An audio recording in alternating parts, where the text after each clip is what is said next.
87-year-old Temba is having a chat with his doctor, and he says, "So I'm getting married again next weekend, doc." "Oh, that's wonderful. How old is the bride?" asked the doctor. "She's 19 years old," said Temba. "Fantastic," said the doctor. "But I have to warn you, too much action in the bed can be deadly." "Ah, well," said Temba, "if she dies, I'll marry another one." Good evening and welcome to Talk with Rams. We are live on Instagram, Facebook, and YouTube. Please subscribe to our YouTube channel and follow us on Facebook and Instagram. Set your reminder and settings. Let me apologize for the drama last night. Technology from time to time, you know. We will bring back Mahapa and Pizzo and Sepo Tipe tomorrow evening, I promise you. Also, let me take this moment to do something very unusual. Wish a happy birthday to two special friends of mine, Mujalefa Mashiko and Melanie Bala, but also a special happy birthday to the Tsomo Asanda Dube, the daughter of my great buddy Desmond Dube. Happy birthday to all three of you. You owe me airtime that I've just spent on you. So, Ubank is a well-established financial services provider that has grown over the years and managed to entrench itself primarily within the gold and platinum mining communities. Its mandate and plan is to service the broader working market of South Africa, and it has become imperative in order to extend affordable financial services to South Africa. Ubank has a strong presence and customer accessibility mainly in selected mining and rural communities in SA. This bank that I confess most of us don't know about, or at least know little about, has just signed a historic partnership with the Black Business Council to establish a 1 billion rand fund for township and rural economy revitalization. The fund will be made available to SMEs to the value of 250 million rand per annum over the next 5 years. This does not happen often, my dear friends. But my guest tonight, who is the CEO of Ubank, lost electricity somewhere in the Eastern Cape, and he literally decided to drive to a spot in the middle of the night in the dark to find network connection to speak to us. And that gives me more respect for Luthando Vutula, who's our guest tonight. Good evening. Good evening, Rams, and thank you very much for having us tonight. As you can see the visual there, he's in the car. So that is the steering wheel of his car there. That's the best spot we can get. And I love you for that. That's amazing. I just think that I hope your PR people understand what it means to commit to something. That is beautiful. Thank you. So let's get to the issue. But first, I'd like to start with Ubank. Who is Ubank? Tell us the story of this bank that we don't know much about. Sure. Thank you, Rams. And once again, thank you for having us. Look, Ubank, actually, we have a great history. We've been around for the last 40 years. We got actually our banking license in 2000. I think some people might know Ubank actually as Teba Bank. We are the former Teba Bank. A lot of people might know Teba, the Employment Bureau of Africa, recruiting mine workers from all over Africa, basically. So, and as a result, you will find us in many of the labor sending areas. You will find us in the Eastern Cape, you'll find us in Northwest, find us in the Free State, you'll find us Lesotho, Swaziland, Mozambique. So primarily we are where, either there is mining happening or labor sending areas. And we have a great history, I think, especially when it comes to mine workers. I always say to people that we forget that actually South Africa was built by mine workers. What we have today is as a result of the sweat and blood of mine workers of this country. That's brilliant. So are those your core clients or your only clients? Is that the target audience? Yes, well, definitely. Look, I think Rams, over the years, we've obviously been servicing mine workers. But since 2010, we then came up with a strategy that said that, look, we would like to service all blue-collar workers in this country. So whether if you're a teacher, you're a nurse, you're a policeman, you're a clerk, we would want to be your bank of choice. And that is the strategy now that we are driving as a bank. As you would know, unfortunately, we have had some challenges, especially around capital, to be able to drive very hard that strategy. But I think now we are well placed to be able to actually be the bank of choice for all workers in this country. So if I heard you well, the Mine Workers, National Union of Mine Workers was involved at the beginning with Teba Bank. Are they still involved with Ubank? Who are the owners? Yes, well, we have a trust, and actually the trust, basically it comprises of the Minerals Council, or what used to be called as the Chamber of Mines, as well as the majority union, in this case being the NUM, because they are the majority union. Yeah. So we've got those two trustees, and it's quite interesting actually, because we don't pay dividends to the trust or to the Minerals Council or to the NUM, but everything that we actually make as profits, we actually plow back into the business, whether we reduce our fees to our customers or we give more affordable loans to them. So it's actually quite an interesting structure that we have. And also a shareholding that we have. But I must say, Rams, that we are actually in the process of talking to potential investors. As you would know, for any business to grow, you do need to have investors that can put money and obviously ask for a return. So we are in the process also of actually talking to potential investors into Ubank. Beautiful. So I'm glad that you don't pay dividend, because I think the reason that we're talking tonight is that there's a bit of cash that we've now made available for an amazing product called the Township and Rural Economy Revitalization Fund. Let's talk about this fund. How was this conceived? Look, we're quite excited, firstly, about the fund. But secondly, what is important is that we've got two core sectors that we want to focus on. The first one, as I've said, is workers in this country. The second one is small businesses. Now, we took a decision some 12 months ago that the future of any country is actually in small businesses. Our view was that, and we saw this globally and in South Africa, that a lot of big companies were actually shedding jobs, whether it was because of the introduction of technology or for some other reason. So we then thought that, look, where the opportunities and job creation is actually going to come from is from small businesses. Yeah.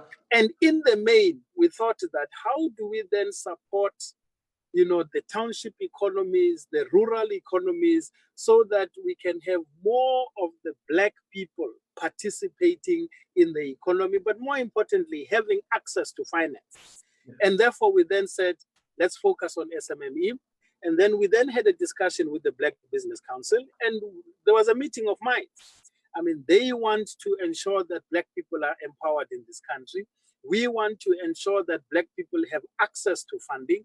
And we thought that, look, our partnership, our values, our intentions are common. Why can't we then sign an MOU and make sure that we make this thing possible? Great. This platform is followed by quite a number of people. But I'll tell you, when I put a 1 billion rand figure on the promos, the world has gone crazy. I have never seen so many people joining us so early in the conversation, because they want to know how they get a piece of that money into their pockets. So I'm going to acknowledge some of the people on Instagram first. Sir Walter Mohotsi, Tandi is there. We have Mzido, and Blue Rose is also there. Thank you very much for joining us on Facebook. I have Ndile Gambopo, who says, I made it tonight. She's a very loyal supporter of the show. Thank you for coming back. Mahapa Mpitso, Sonti Unati, Musedin Kanyani, also a great supporter of the show. Zilem Tembu, Sipom Gunin, and I'll acknowledge others as we go forward. How is the fund going to work, Mr. Vutula? Look, interestingly, Rams, what we've done with the BBC is that we've identified sectors.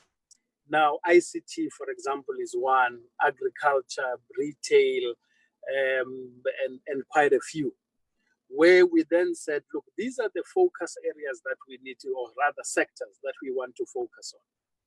And in fact, today we had our first prep meeting, because now we want to start working on the detail, how the application process is going to work, how what the qualification criteria is.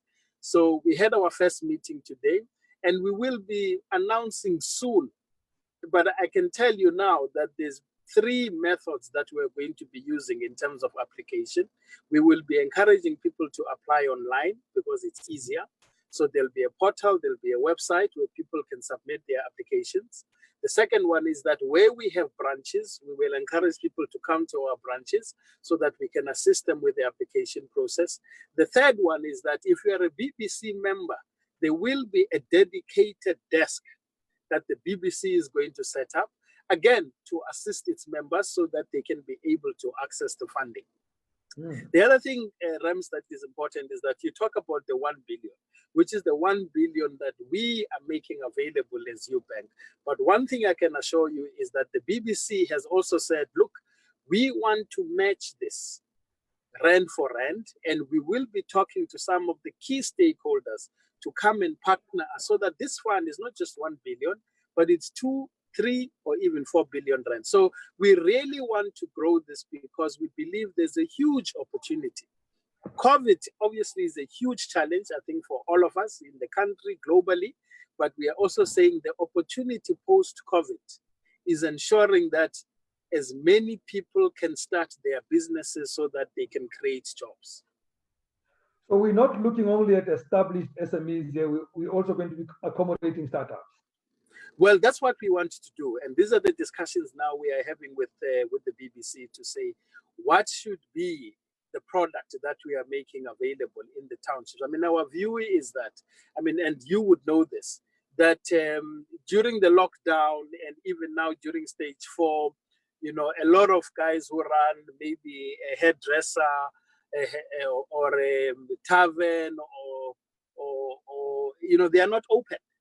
Yes. Now, and the question is then, how do we assist those businesses once we move to level 2 to level 1 to make sure that they can go back into the economy, but having a solution, a financial solution for them that is not going to burden them, because that's the other thing that's important. Yes.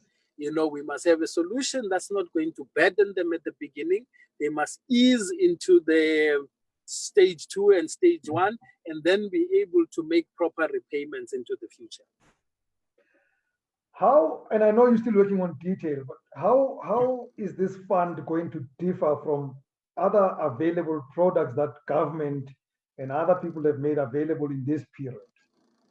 Well, you know, that's part of the discussion. And look, and I think the question for me, I always ask myself is that when you talk about entrepreneurships and entrepreneurs and entrepreneurship in general, and you talk about Black people, now in many instances, and you and I know we've worked for other banks as well. I mean, the first thing that you know, banks will ask is, look, I'm prepared to give you a loan, but do you have any form of collateral?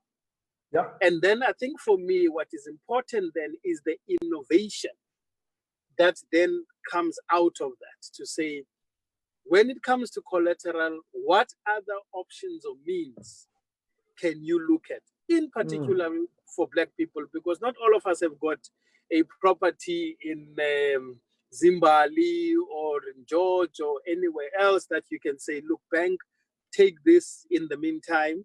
Yeah. Or for that matter, if I don't have that property, I can say, listen, if I want a loan, I'll put in 40% of that. Not all of us are able to do that. So now this fund must look at innovative ways.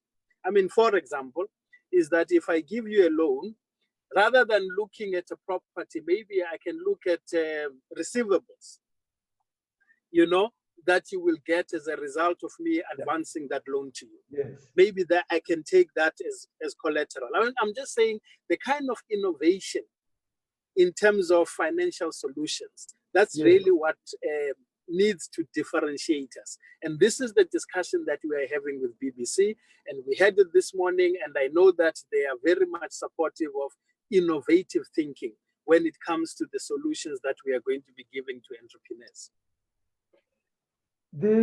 The partnership with BBC, should it worry anybody who's not a member of the BBC? Absolutely not. I mean, what we've agreed with BBC is that obviously for their members, that's why they are setting up a desk. And that is why we are saying there'll be a website, there'll be a portal. So anybody else who wants to apply, we will still look at it. And the focus, as I say, if you are in a township, you are in a rural area, I mean, it's not a hugely big fund, but we believe that we can make a difference. And we want to be specific in terms of where we make the intervention. It has to be in a township environment. It has to be in a rural setting, because that's where we want to really make a difference. I was supposed to have a conversation with a gentleman last night, but the technology failed us. He couldn't go up the mountain like you did to get better technology. So I'll speak to him again tomorrow. But what these guys are doing, they call themselves by township, by rural. That's the movement. And they building, small manufacturers in the villages, in the townships, and also trying to get them shelf space in the bigger retails and stuff like that. And one of the things that he mentioned is that as we gather these people, some of them will need funding so that they can produce to the level that the retailers need, but also to the scale that the retailers need. Would these guys do themselves a favor by considering coming to the fund? No, absolutely. Rams, there's nothing that excites me about when people actually want to make a contribution either in a rural or a township setting. I mean, something like that would be excellent, I mean, for example, I mean, we talk about agriculture, for example, there's a lot of people in the rural areas who have got cattle, sheep, goats, who want to sell that or use that as some form of security to be able to go and get a loan or to be able to run a business. And we need to start looking at how we can actually assist those people, because there's wealth there. But how do you unlock it? I think that for me is the big question. And then the other thing, for example, I mean, we've seen some excellent innovation where in the townships, guys who run spaza shops, for example. And I mean, some people have approached us to say, look, we've got an app where instead of, if I run a spaza shop, I don't have to leave my spaza shop to go to the wholesale, buy, come back, open it again. But rather, I can do that from an app sitting in my spaza shop, buy everything, pay for it, gets delivered, and then it makes it very easy for everybody, So I don't have to close my spaza shop. So for us, we're really looking at innovative solutions that can make it easy for entrepreneurs. One, it must be cheap for them. Secondly, it must be convenient for their customers. Thirdly, it must be simple. So the kind of innovation and technology that we want, we really test it against those three things: simplicity, convenience for the customer, and as I say, it must definitely be cheap or value for money. Great. Let me welcome more people who are joining us on Instagram. Yvonne 5 Lifestyle is there. Nando ZG, Mpongo Nacheng, Kens I Am. And then I have on Facebook, Nkahi Kahiso Richard Munaisi says, I'm glad I made it. I know Ubank. I'm a former employee of Tiba Bank before I decided to become an entrepreneur. So you're already bringing those people in your space. That's amazing. Sepa Makwaeba says, I'm listening to my CEO. You've gathered the troops there listening to you. Fiki De Pizzo Mokwante is there. Nick Tipe. Nick Tipe is another one of our guests who was failed by technology last night. He says, I'm watching and listening very attentively. This will be our breakthrough in terms of financial help for our businesses in townships and rural areas. We will be able to scale our businesses and grow. We appreciate Talk with Rams Live. Thank you very much for that, Nick. And then well done to BBC and Ubank. That's Fundi Mazibuko, one of our coaches on the show. You keep on mentioning a word that triggers my interest: to make it affordable. And one of my pet subjects is how expensive money can be when you go to the market to look for money, especially for small businesses. So it's not only because sometimes people don't give you money because you don't have collateral or don't support small businesses, but sometimes it's because you walk in and they say, well, we'll give you your $10, but it's going to be at prime +6. How affordable are you going to try and make this for most of the guys to come in? Yeah, well, as I said, the principle is that of affordability. But as you know, and I think most business people and entrepreneurs know, I mean, how you price is based on the risk, okay, Yes. of the business. And but what we are saying, for me, it's not just about the pricing, how you price, but it's also about the terms that you give to an entrepreneur. I think earlier on I spoke about the fact that we don't want to overburden. Because remember, if I burden an entrepreneur with a price that's not affordable, who loses at the end of the day? It's both of The us. entrepreneur, yeah. You And understand? you're not going to get your money back. Exactly, because the thing is, people must always understand that, I mean, banks need to make sure that you succeed, because the more you succeed, the more we also succeed. So it's very important that even in this case, that when I talk about burdening entrepreneurs, it's important that we don't do that, because the more they succeed, the more we succeed as well as a bank. We have a payoff line at Ubank that says growing with you, So the intention here is to grow with our entrepreneurs. Okay. And we do want to see them succeed, because the more they succeed, the more we also succeed as well as a bank. Hapam Pizzo on Facebook says, is it possible to include representatives of township and village businesses so that they can give input into the processes and interventions, so that they can also be involved in the planning to share details and the process of their entities to participate? Well, yeah, look, on the BBC one, I mean, as I said, there's obviously a membership base there. And in fact, the discussions that we've had today, I know there's a meeting that's coming up next week with a whole lot of people from their constituency. So that's why, for example, when we signed and announced this, then we said, but before we come up with the criteria and before we finalize anything about it, go consult, make sure that whatever we are bringing to the market, it is something that has been co-created. Yes. Now, one of the reasons we partnered with BBC is because it's a membership-based organization. And we do not want to put a solution in the market that we have not had any feedback or contribution from the people that ultimately we want to finance. Because we might be giving them something that they don't want or something that actually they don't need. Exactly. So that is why it was important that we partner with an institution like BBC, because firstly, they are a membership-based organization. Secondly, they are looking at the market and the people that we want to actually assist. Great. I'm going to ask you one last question coming from one of our viewers and followers, SMME. He says, please ask, excuse me, one of our major challenges as entrepreneurs from townships and rural areas is procurement finance for tenders and requests for quotations. Can you please consider us when you think about your innovative ways? Would it be something that you look at? No, definitely. Finance? Look, I mean, when it comes to that kind of funding, it is something, I must be honest, that has been put on the table. It's just now part of what we are going to be discussing with BBC in terms of the qualifying criteria, what we need people to do, so, invoice discounting or, bridging facilities, that's part and parcel of the products that we're actually considering. Brilliant. I'd like to make you an offer and a wager at the same time. So this platform is a platform of your constituency, especially in particular with this fund that you've created.